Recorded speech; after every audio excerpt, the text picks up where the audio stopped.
Creativity. Would you or do you value that for your students or children in school and what they're doing in your class? Do you value creativity in your own work, in what you do somewhere in your life? You know, they say that we assess what we value and we value what we assess. So if we value creativity in school and as it connects to learning and as it connects to how students might show what they're learning, then shouldn't we be assessing it? So there's all these sorts of different creativity tests that exist out there. One of them, a famous one called the candle test, goes something like this. You've got on a table, you've got a candle, one match, self-lighting match, and a box of thumbtacks. And your task is to light the candle in such a way that it doesn't drip any wax anywhere on the table. Putting it on the floor doesn't count. How would you do that? Answer at the end, if I remember. So, John Cleese, when he describes creativity, I'm going to get a couple of ideas here on the table. He says that in order to be creative, we need 5 things. We need space, time, confidence, and humor. You need space outside where you usually spend your time, away from the pressures of the regular day, and a significant chunk of time in which to immerse yourself in whatever it is you're working on. He gives it about 90 minutes. Now 90 minutes by itself may not be enough time, because you also need more time, because once you immerse it, saying you got 90 minutes doesn't mean you're going to suddenly be creative after that length of time. You need time to be frustrated, to wrestle with what it is you're trying to work on, what you're trying to be creative about, and to get comfortable being uncomfortable. You also need confidence, because if you're afraid of taking risks and trying something out, then you're never going to do anything creative, because you'll always be second-guessing yourself. And lastly, humor.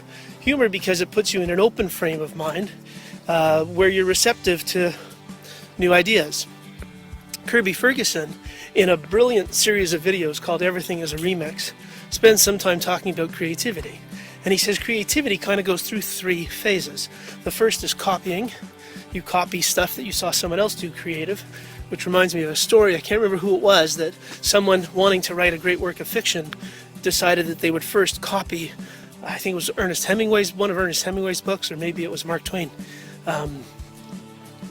So he just copied it to see what it was like to write an amazing work of fiction.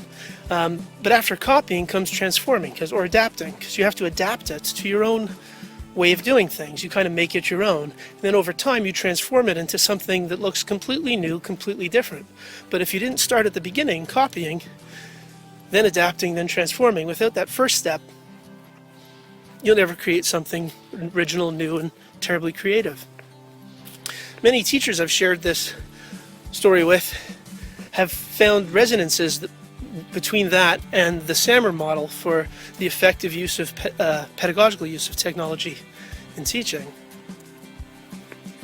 So if those are all the ways that we think about being creative, is it really something that we want to put a number on?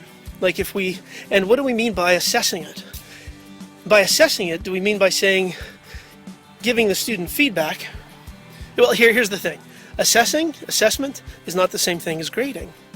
So if we value creativity in our classes, and we want to assess it, because we assess what we value, does that necessarily mean that we need to put a grade on it, a number on it?